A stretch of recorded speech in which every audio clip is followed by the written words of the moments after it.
nós vamos falar sobre ritos. Essa palavra é nova, não é mesmo? E você conhece essa palavra? Quando a gente vê, ouve, lê a palavra rito em algum lugar, num texto, num livro, numa aula, o que vem na nossa cabeça? Vamos ler juntos o que está escrito lá no dicionário sobre a palavra rito? De acordo com o dicionário, rito significa qualquer cerimonial, uma ordem prescrita das cerimônias que se praticam numa religião. Difícil de entender isso, né? Mas vamos combinar assim. Você copia essa explicação do dicionário no seu caderno e aí eu volto para te explicar direitinho o que ela quer dizer.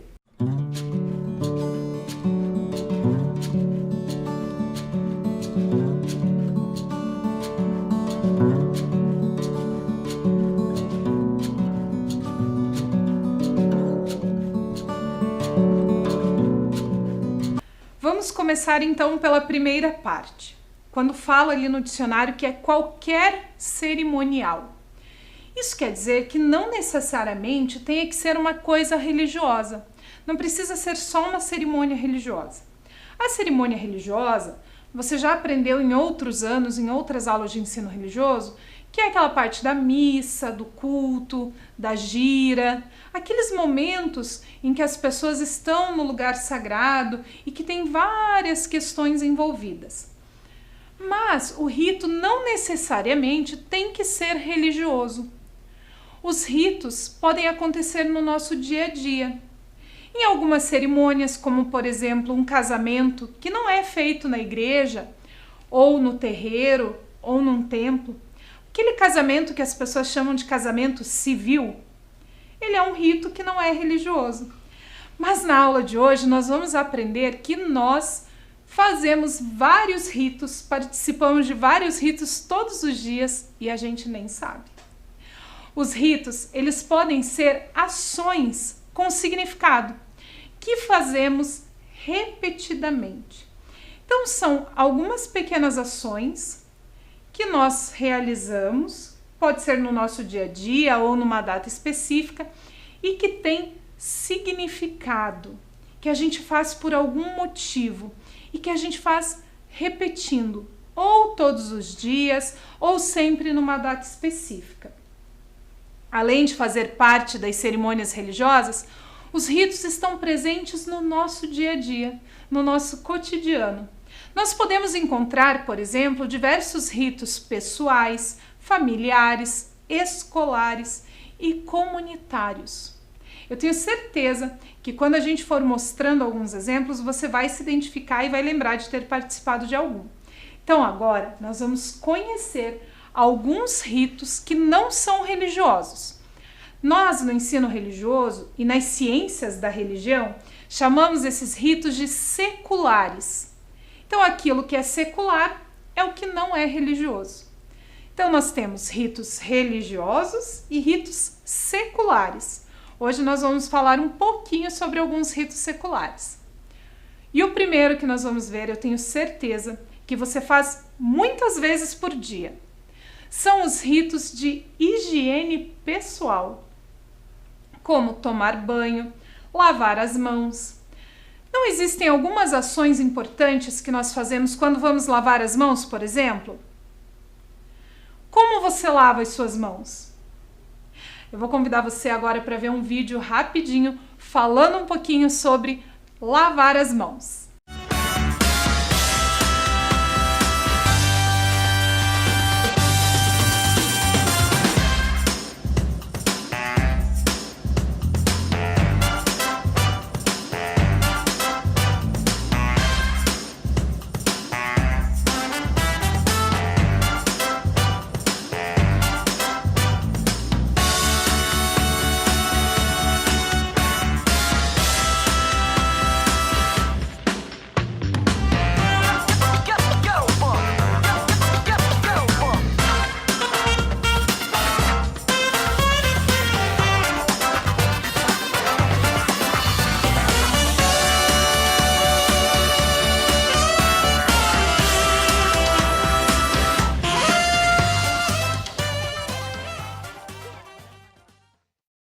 rito de lavagem das mãos, por exemplo, existem alguns passos muito importantes que nós temos que seguir.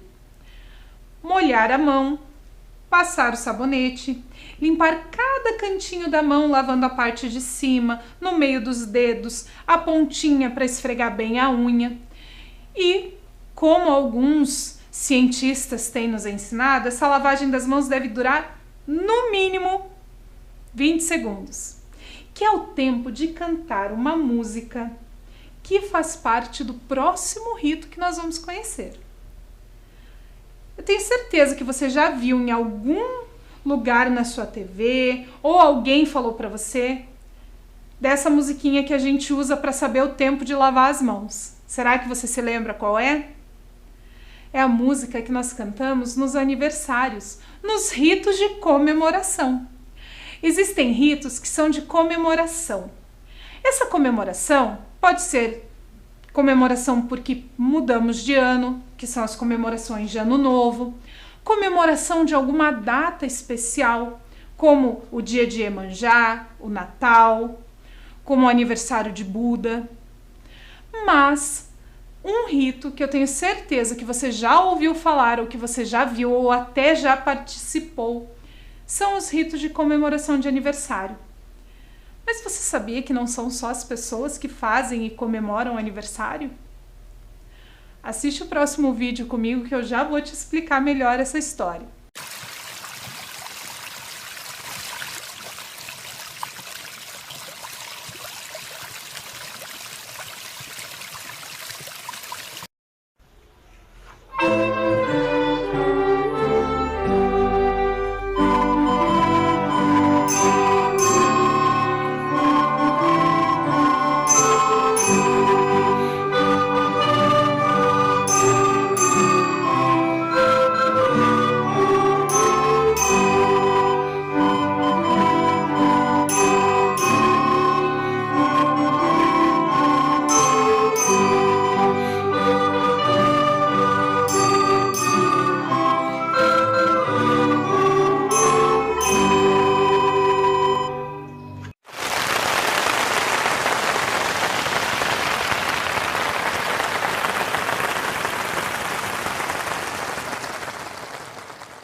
Nesse vídeo você viu a música de aniversário tocada, mas não era para uma pessoa.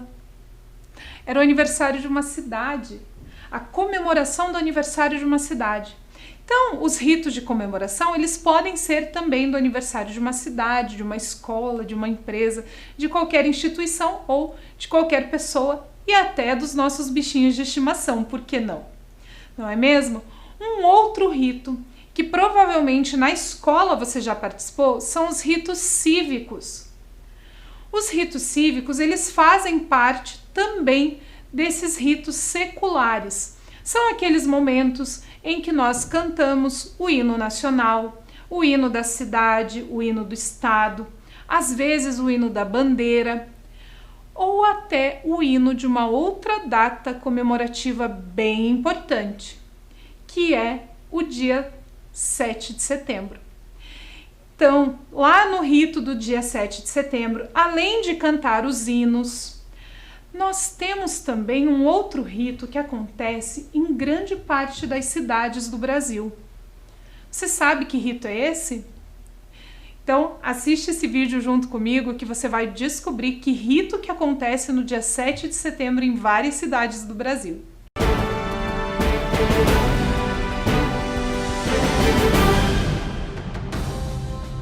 Independência ou morte. Esta expressão faz parte dos livros de história e resume o dia 7 de setembro de 1822, quando a independência do Brasil foi declarada por Dom Pedro I. 196 anos após o fato, militares e civis se juntam novamente para comemorar a data. Em Brasília, a comemoração ocorre na Esplanada dos Ministérios. E por aqui, o trabalho de montagem da estrutura onde milhares de pessoas vão acompanhar o desfile está quase pronto. O desfile de 7 de setembro é uma oportunidade ímpar, para o cidadão poder reafirmar valores importantes para a sociedade, especialmente o patriotismo. E é uma oportunidade de se comemorar. Historicamente, né, desde a República ele já vem sendo comemorado, passou a ser um feriado nacional e hoje é comemorado com brilhantismo em todas as cidades do nosso país. Acompanhamos o ensaio geral do desfile, onde são alinhados todos os passos do evento, como a chegada do presidente da República, o posicionamento de viaturas e até a passagem da famosa e premiada pirâmide humana do Batalhão de Polícia do Exército Brasileiro. O ensaio da apresentação de Ordem Unida, realizada pelo Batalhão da Guarda Presidencial, chama a atenção pela habilidade e sincronismo no manuseio do fuzil Mauser 1808, que pesa cerca de 5 quilos. Cerca de 4.500 pessoas desfilarão, entre militares e civis. O Ministério da Defesa ele coordena a participação das Forças Armadas na Semana da Pátria aqui em Brasília. Essa organização é compartilhada junto com a Secretaria de Comunicação da Presidência da República, do Governo do Distrito Federal e também com outras organizações convidadas. O encerramento do desfile fica por conta do 1º Regimento de Cavalaria de Guarda, conhecido como Dragões da Independência. O regimento participou ativamente dos mais expressivos episódios da história do país, como o Grito da Independência e a Proclamação da República. O Cabo Wellington é veterano nos desfiles em comemoração do Dia da Pátria, mas ele conta que a emoção se renova a cada ano, sendo uma experiência única. Estou bastante ansioso. Para mim foi extraordinário, é uma vibração para o cavalariano. Me sinto muito orgulhoso. Eu tenho aqui mais 6 anos aqui, se for possível, esses 6 anos eu estar ali desfilando ali o 7 de setembro, que é uma honra para nós militares da cavalaria. Cada detalhe é importante em um dia de gala como este, desde o apuro nos uniformes históricos até o zelo com os cavalos que vão desfilar. São cuidados para garantir o brilho da apresentação e a preservação deste momento tão significativo para a história do Brasil.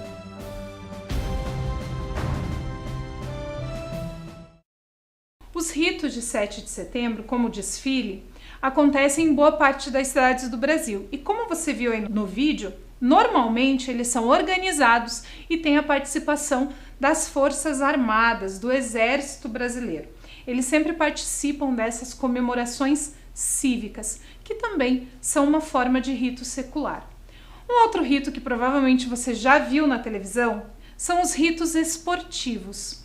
Dentro dos esportes existem vários tipos de ritos. E dentro desses ritos, um que é bem legal, eu vou chamar você agora juntinho comigo para assistir uma reportagem que conta pra gente um pouquinho sobre ele. Vamos assistir juntos? E agora vamos falar de esporte: canoagem, ciclismo, esqui aquático, taekwondo, patinação artística, triatlo. O Brasil continua fazendo coleção de medalhas nos Jogos Pan-Americanos de 2019, que estão sendo disputados em Lima, no Peru. E ontem, o taekwondo mostrou toda a força. O taekwondo continua fazendo história no PAN 2019. Ontem, mais um grupo de atletas subiu no pódio e Milena Titonelli foi a primeira brasileira a conquistar o ouro. A atleta comemorou. Uma emoção indescritível, estou muito feliz por poder levar essa medalha de ouro para o Brasil. Até agora, o Brasil já conquistou 27 medalhas. 13 de bronze, 6 de prata e 8 de ouro. A delegação brasileira tem quase 500 esportistas na disputa do PAN e mais de 300 são contemplados pelo Bolsa Atleta e pelo Programa de Alto Rendimento das Forças Armadas. O atleta Maicon Andrade do Taekwondo, que conquistou ontem a medalha de bronze, diz que o incentivo é muito importante. Sem isso não tem como, é fundamental para os atletas. Com isso já é difícil, imagine sem ter esse apoio, né, do Brasil ali. Então, tem que agradecer muito aos meus patrocinadores, a minha equipe, que trabalha duro comigo, minha família e toda a torcida do Brasil que vibrou e lutou comigo cada luta, cada round. Os Jogos Pan-Americanos de Lima, no Peru, reúnem mais de 6 mil atletas de 42 países. A competição vai até 11 de agosto. Isso mesmo, entregar as medalhas para os vencedores. Esse é um rito bem importante dentro dos esportes, seja nas Olimpíadas, seja nos Jogos Pan-Americanos ou às vezes até nos Jogos Escolares. É muito comum que se entregue uma medalha aos vencedores e esse rito é muito antigo. Ele tem uma história bem legal que eu tenho certeza que em algum momento das aulas de educação física você vai aprender. E nós chegamos agora aos ritos escolares. É verdade, lá na escola acontecem muitos ritos. E eu vou pedir para você pensar junto comigo em algumas questões. O que acontece na escola que pode ser considerado um rito? Quais ações possuem um significado especial e são repetidas pelos estudantes, professores e funcionários da escola? Quais das coisas aí da sua escola que você lembra que podem ser consideradas um rito e que você anotou no seu caderno? Muito bem, fazer a fila na hora da entrada. Muitas escolas seguem esse rito, bate o sinal, todo mundo vai lá fazer fila para entrar na sala. Cantar o hino nacional é um rito cívico, mas também é um rito escolar, que nós fazemos uma vez por semana lá na escola. Na escola que eu ia, era na quarta-feira, nós hasteávamos a bandeira e cantávamos o hino nacional. Tem muitos outros, não é mesmo? Várias coisas que nós fazemos na escola e que podem ser considerados ritos seculares. E nós temos também ritos familiares, que são coisas que nós fazemos junto com a nossa família repetidamente. Na imagem a gente vê uma família reunida na hora do almoço. Então, para essa família, almoçar juntos no domingo é um rito familiar. E na sua família? Na sua família, vocês têm algum rito, alguma tradição? Quais ações vocês fazem juntos e repetidamente? Tenho certeza que lá na sua família, lá com as pessoas que vivem com você, você faz alguns ritos bem legais. Na minha família, por exemplo, um rito que nós temos é de almoçar juntos no domingo. Então lá no domingo nós sentamos juntos à mesa para comer, porque durante a semana todo mundo está trabalhando, está estudando e a gente não tem tempo de fazer as refeições juntos no mesmo horário. Então isso se tornou um rito de final de semana. E é muito gostoso, porque é um momento que nós podemos conversar, contar como foi a semana, as coisas legais ou não tão legais que aconteceram e ficar sabendo um pouquinho mais das pessoas que vivem juntas. E para a gente pensar então nessa questão do rito, os ritos, eles estão muito presentes no nosso cotidiano. E quando nós não podemos realizar uma dessas ações, acabamos sentindo muita falta. Nesse período que nós vivemos aí, que nós ficamos bastante tempo sem poder nos reunir com a nossa família, por exemplo. Quem tem o hábito de fazer isso, quem tem o rito de ir almoçar na casa da avó, na casa de uma tia e não podia ir, não ficou sentindo falta? Sentindo saudade? Até de cantar o hino nacional na escola, não é mesmo? Aquele momento que a gente ficava na fila, olhando para o nosso colega, muitas vezes até fazendo alguma arte que não devia. A gente sente falta dessas coisas, porque os ritos se tornam hábitos e nós nos acostumamos. E quando não conseguimos fazer ou precisamos fazer alguma coisa um pouquinho diferente, a gente sente muita falta. Nas próximas aulas, nós vamos estudar um pouquinho mais sobre os ritos, porque existem muitos tipos de ritos, inclusive ritos importantes para a gente entender o funcionamento da nossa sociedade e das religiões. E você vai perceber nas próximas aulas que os ritos, às vezes, são coisas bem simples, como as que nós vimos hoje dos ritos seculares. Coisas simples que a gente faz todo dia e que muitas vezes nós nem percebemos que estamos fazendo, como o ato de lavar as mãos. Já é automático, não é mesmo? Você chegou em casa, veio ali, estava brincando lá fora, chegou e vai comer alguma coisa. Já é meio automático você ir lavar as mãos antes de comer. Você nem pensa sobre o que está fazendo. Mas alguns ritos precisam ser pensados, precisam ser organizados. Alguns ritos envolvem uma organização muito grande, como um rito de casamento. Outros, uma organização pequenininha, como um momento de oração. Então, nós vamos ver nas próximas aulas os tipos de ritos, para que eles servem e as diferenças desses ritos entre as muitas culturas. Nós vamos ver na cultura indígena, na cultura africana, na cultura oriental e na cultura ocidental. Será que existem ritos semelhantes em todas elas? Será que as diferenças são muito grandes entre os ritos da cultura oriental e da indígena, por exemplo? Ou ocidental e africana? Será que nós já participamos dos ritos de algumas dessas culturas e nem percebemos que era isso que estávamos fazendo? Uma outra coisa importante que nós vamos aprender nas próximas aulas é a diferença entre a palavra rito e a palavra ritual, que apesar de serem muito parecidas e muitas vezes a gente se confundir, elas são um pouquinho diferentes, mas as duas são igualmente importantes. Então, eu espero que você tenha gostado dessa nossa aula de hoje, que tenha aprendido muita coisa sobre os ritos seculares. Lembrou o que é secular? Isso mesmo, aquilo que não é religioso. Então, hoje nós aprendemos sobre os ritos seculares. Na semana que vem, nós vamos aprender sobre alguns ritos religiosos.